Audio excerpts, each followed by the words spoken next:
Buat satu hipotesa tentang kenapa orang itu takut. Ya. Ibu-ibu, kalau malam lewat kuburan takut enggak? Kuburannya 1 kilometer panjangnya nih. Ya, malam hari lagi, jam 2 malam. Berani nggak lewat kuburan? Takut. Yang saya tanya, kenapa ibu takut? Oke. Nah, karena takut, jadi balik lagi kan, nyari teman kan, cari 5 orang sambil bawa genjring, bawa patroma. Genjringnya 2, tolal badru alaina, ya, sama patromanya 3. Begitu dikawal 5 orang, masih takut nggak bu? Hah?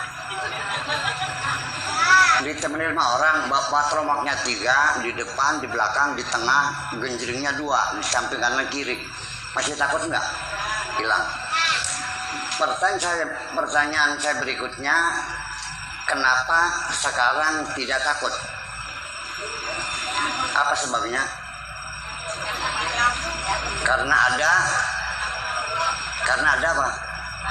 Ada temannya. Ya kan begitu.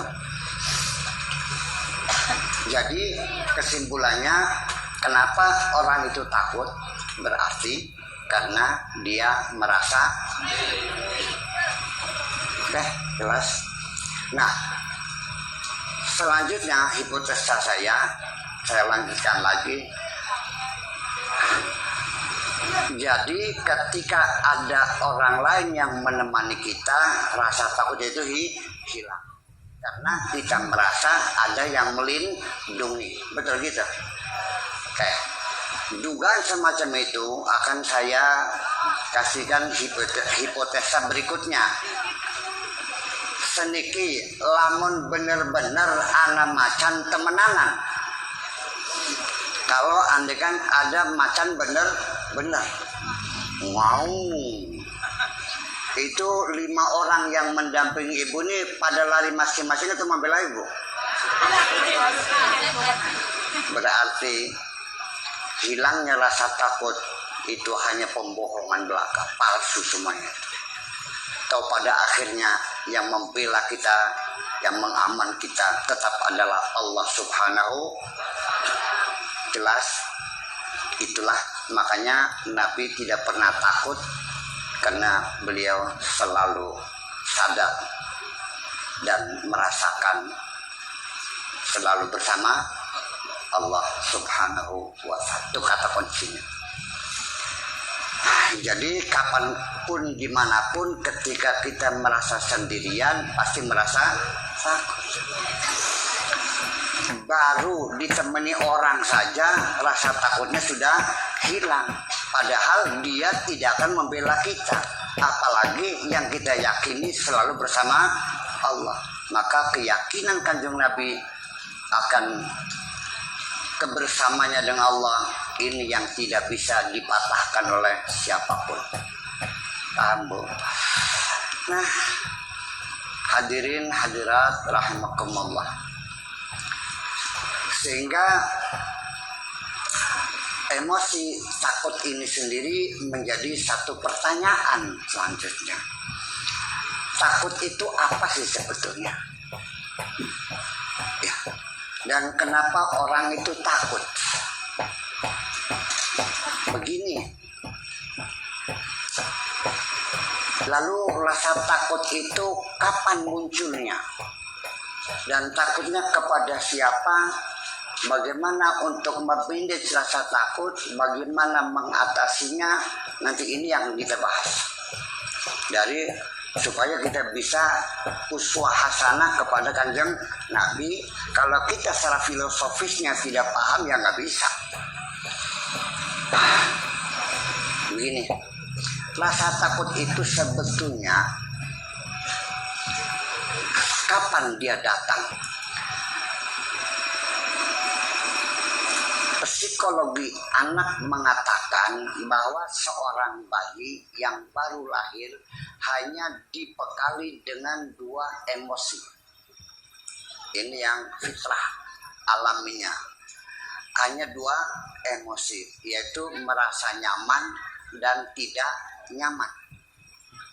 Responnya, kalau nyaman dia tidur, kalau tidak nyaman dia nangis.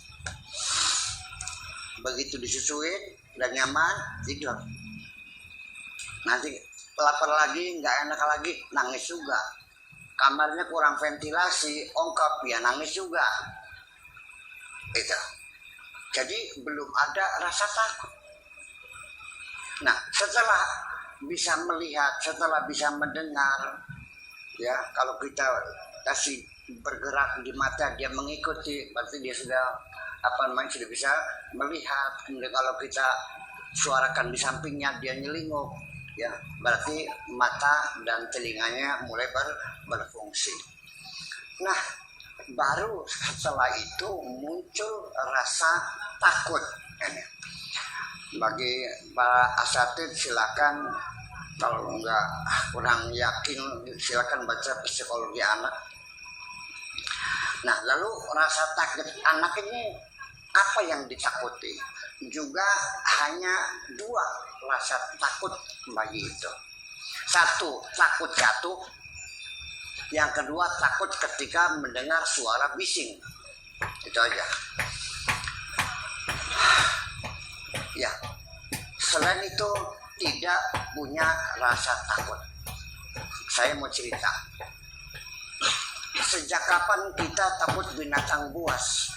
Tidak sejak kecil. Kita tidak pernah punya rasa takut. Kita takut orang? Tidak. Takut hantu? Tidak. Tidak ada yang ditakuti. Sebabnya kita takut sama ular karena ibunya mengatakan, awas hati-hati, nanti digigit ular, nantinya mati. Saya pengalaman pribadi, waktu masih ingat sekali itu, saya Pak Haji Komar mainan kalajengking. Saya kagum melihat binatang yang buntutnya ngerkengkol gitu, kata so, jungkit-jungkit gitu. Saya pegang-pegang, saya bermain-main. Tiba-tiba ada kakak saya yang kakak pertama, namanya Ibu Haji Sadia, dia menjerit luar biasa. Mainan apa ini? Wah, ini kalajengking. Ini namanya apa? Kalajengking, baru dengar saya tuh. Ya, ini kalau gigit bisa bengkak, bisa sakit. Sejak itu baru saya tahu bahwa kalajengking itu binatang yang perlu ditakuti. Betul nggak? Bapak pernah nggak lihat anak-anak megang ular? Bapak lihat nggak anak-anak dicolokkan dicolok-colok gitu? Nggak ada yang ditakuti kok. Betul nggak? Jadi sejak kapan kita takut? Yang membuat kita takut itu orang tuanya, saudara-saudaranya, dan masyarakatnya. Iya. Ini yang kurang ajarnya kadang-kadang orang tua yang tidak berpendidikan. Yang anak suruh pulang, maghrib sudah suruh pulang. Bukannya ditakut-takut kepada Allah. Nanti Allah marah loh. Nanti kamu masuk neraka loh. Enggak. Ika, nah,